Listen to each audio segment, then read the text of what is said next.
Herkese salam xanımlar. Bugün belə bir video paylaşıram. Deməli, ütümüzün altı yananda altını necə təmizləyək?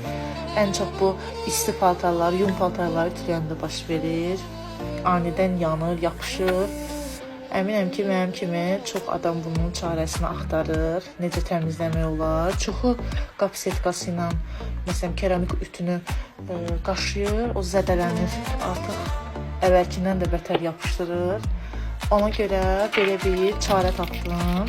Yəni bunu xarici bir blogerin səhifəsində görmüşdüm. Dedim, edim görüm necə olacaq. Və etdim.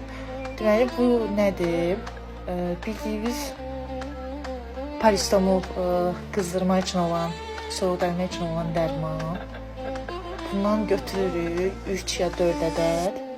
Ütünü tam suyunu boşaldırsınız. Taxın toka ən qaynar istidə yəni qızsın. Ondan sonra kustaçka və yaxud kəlbəti ilə də edə bilərsiniz, yəni fərqi yoxdur. Ütünün altını bütün qaşıyın, gözləyin biraz. Silin, tezdən yenə də 3-4 dəfə bunu təkrarlayın. Haradasa 3-4 ədəd eləsəz, bir ütüyə bəs edəcək Paristamol.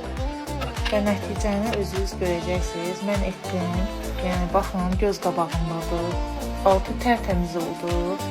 Yenə də deyirəm ki, mən qap setkası vurub altını zədələmək istəmədim. Artıq mənim ütüm 2 il idi də. Demək olar ki, belə idi. Bəlkə 2 ildən də çox.